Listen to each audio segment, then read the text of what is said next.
Man says he's paying bots to view his content. Like, honestly, look at this shit. Look at this. Hello YouTube. Today I'll be giving you 5 reasons why PlayStation 5 absolutely sucks. Number 1. I think he's drunk when he does these videos. I really do. I think that he gets loaded on liquor. At least he figured out how to film horizontally. I have to give him props there. A year after the war with Dead Metal Media, where I completely obliterated this man and I completely destroyed his YouTube career, and half of his subscribers came over to me because they realized I'm significantly more entertaining than a drunken man from the UK who films vertically, touting Nintendo products are the bread and the make of his life. They realized I was where the entertainment was. But let's hear his 5 reasons. You want me to play contrarian? I'll counter every one of them. You know what? We might actually cut this out of the live stream, and we might send this over to David T. We might reignite the war. If you want to see the war between David T. and Dead Metal reignite, give me a hell yeah in the chat. But let's do this. Let's do this live. A live response video playing contrarian to David T. because now he's taken up the mantle of Xbox fanboy, even though he bought the Xbox Series S. The S, ladies and gentlemen, the inferior console that a 1060 does better than. Let's counter his points live. This is going to be a video. I'm going to cut this out of the live stream.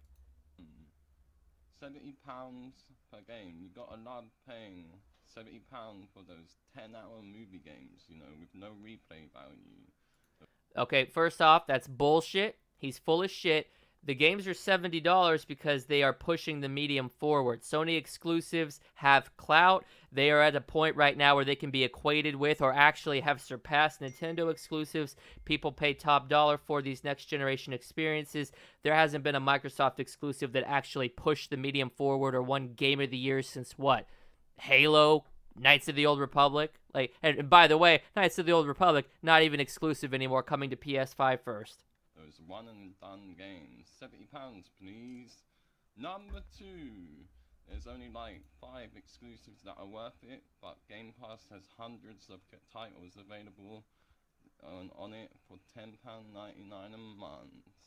First off, you do not own the games on Game Pass. My Game Pass is about to lapse on October 1st, which, when that happens, I can't go on and play Halo Master Chief Collection. I can't go on and play Gears of War. I can't go on and play Gears Tactics. I can't go on and play any of the Microsoft exclusives. I won't be able to play the Halo Infinite campaign. I won't be able to play all the Bethesda campaigns unless I continually fund them with £10.99 or whatever the conversion, $14.99 in US a month.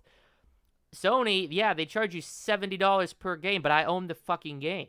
I can do what I want with it. I can download and play it at will. It's not dependent upon a subscription that I have to continually fund into Phil Spencer's pocket so he can buy another yacht.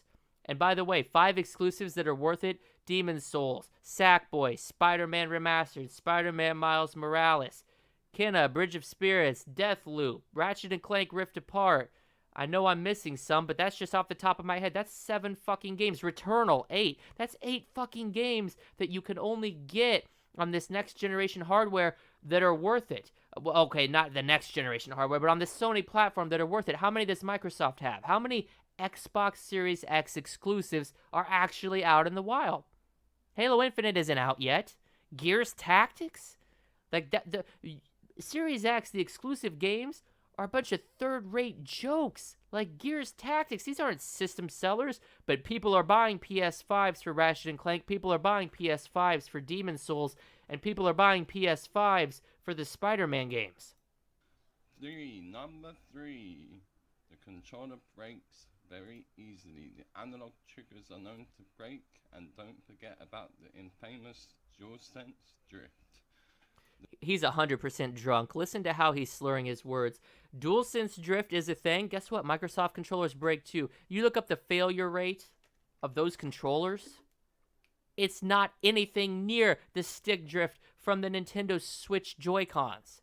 And furthermore, all Microsoft did was copy and paste their controller design. They added a white shell for the Series S. They basically kept it the same and added some texture grips on the Series X one. I think the Series S one has it too.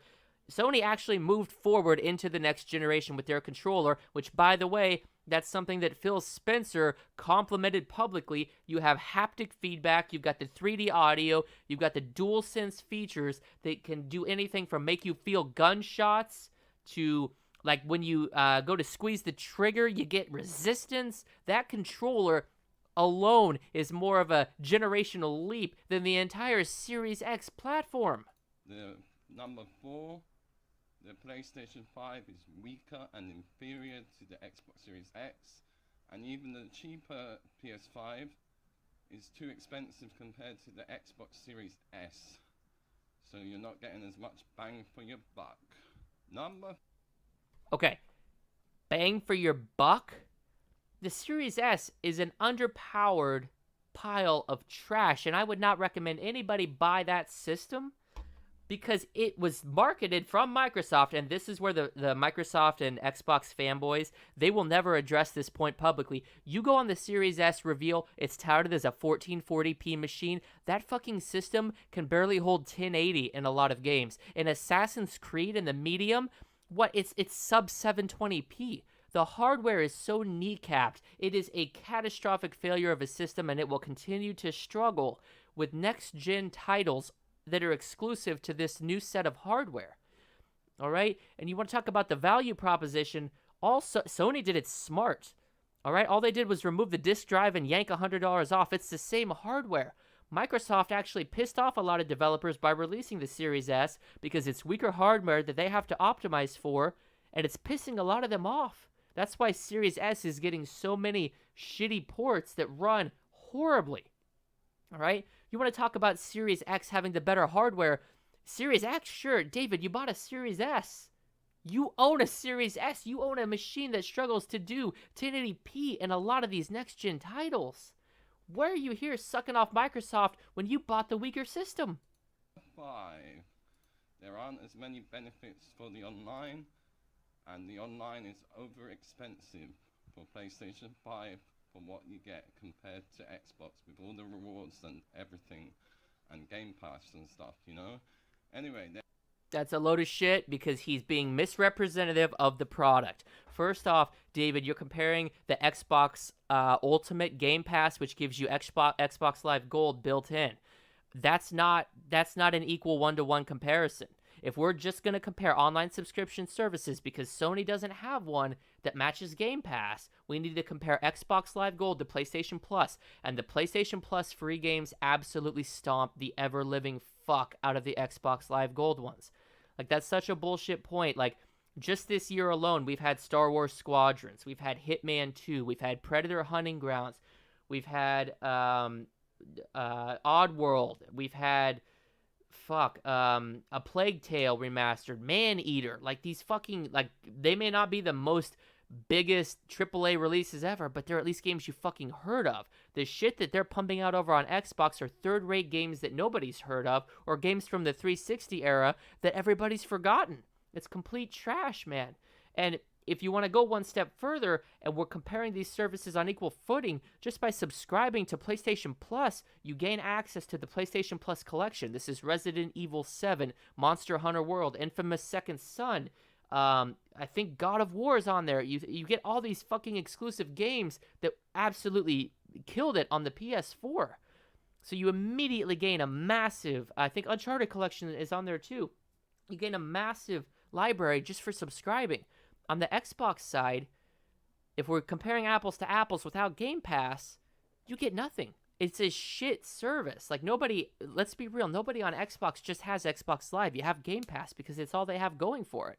They don't actually have a compelling reason to just subscribe to Xbox Live Gold. That's why every couple of months, the rumors circulate that they're going to kill the necessary subscription to play that shit online. At the end of the day, there is no compelling reason. Like, it's Game Pass. You either go all in or not at all. Microsoft is not doing it. And if you want to include Game Pass and you want to stack that up against a PS Plus and a PS Now subscription, maybe you have a compelling argument that the library's better, but the monthly games still absolutely stomp on PlayStation Plus.